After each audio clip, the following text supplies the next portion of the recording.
By your accent, you don't sound like you're from New Orleans. No, I am not from New Orleans. I'm from southern Oklahoma. Steve Fair sounds like a Sooner who shares some of his heart with Louisiana. I love New Orleans. I love the people. I love Cajun food. But a recent trip left him with a bad taste. It's obviously very offensive because it's my money, and I feel like that I've been price gouged. Fair came to New Orleans for business. I'm a grocery salesperson. And in the hotel room, he woke up in the middle of the night. His uvula, that part that dangles in the back of your mouth, swelled up to 5 times its normal size. Normally it just kind of dangles.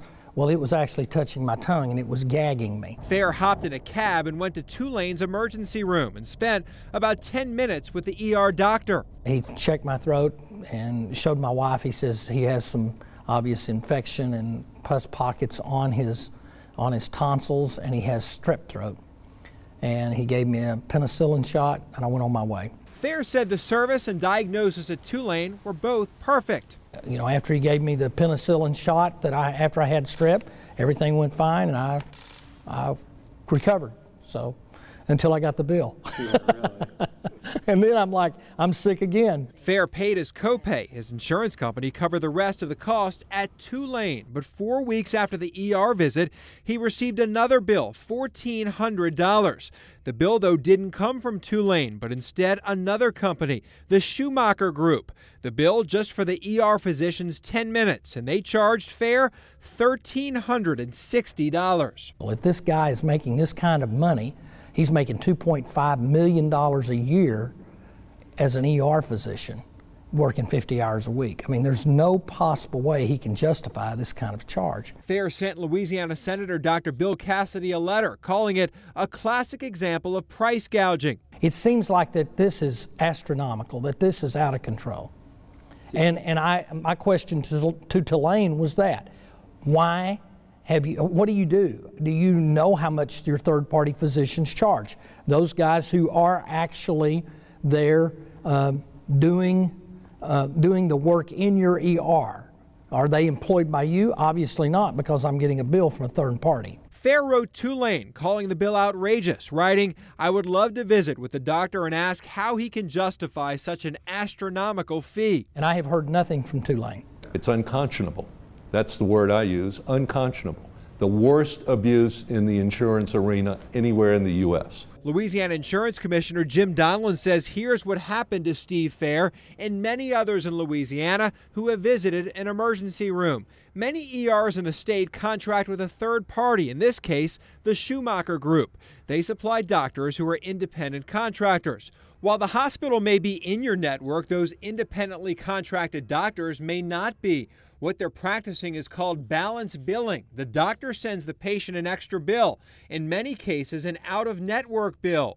That bill is the balance between what the health insurance company chooses to reimburse and what the doctor chooses to charge. Purposefully stay out of network so they can do this kind of balance billing, which is more profitable than signing on with an insurer and being in network and settling for the fees that the insurer would force them to take if they were in network. So you can go to an in-network hospital and unknowingly be charged an out-of-network fee. As my doctor daughter told me when my grandson was born at East Jefferson Hospital, it offended her that the anesthesiologist, who she never met, got paid more than the obstetrician who delivered the child and treated her for the entire 9 months of her pregnancy. Donelon calls the solution easy, a one-line law that requires insurers to cover all ancillary treatment in an in-network facility.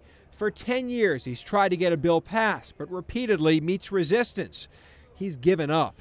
Be a senator in Baton Rouge and take on Our Lady of the Lake and the State Medical Society and Blue Cross and Children's Women's Hospital all together in opposition to your bill. It's a tough road to hoe. Why do they all oppose this bill? Because they all profit from it. The hospital profits because they can turn over all these ancillary facilities to third parties and wash their hands of it and not have to worry about it. The insurer benefits from it because he doesn't have to pay the coverage. It's out of network, a much reduced payment to their policyholder than if it were in network. And of course, the doctor, the ER doctor or the anesthesiologist they make much more money by charging these people they have never met before unreasonable amounts. Donelon says some of these doctors make more than $1 million a year working as an independent contractor, charging these rates. We received an email from a Fox 8 viewer who also received a bill from the same company, Schumacher. The viewer wrote about the widespread practice of hospitals using contract ER doctors instead of hiring these doctors as employees. He adds, under this practice, patients have no choice and receive bills from these independent contract doctors. This viewer brought his son to the ER at Auctioner in Kenner. The ER doctor saw his son for 15 minutes, and weeks later, Schumacher sent him a $2,000 bill. He called it a scam for these doctors to circumvent the insurance payment process and said it's a ridiculous practice that needs to be stopped. Here's the thing, if you don't pay a medical fee, what they'll wind up doing is they'll wind up either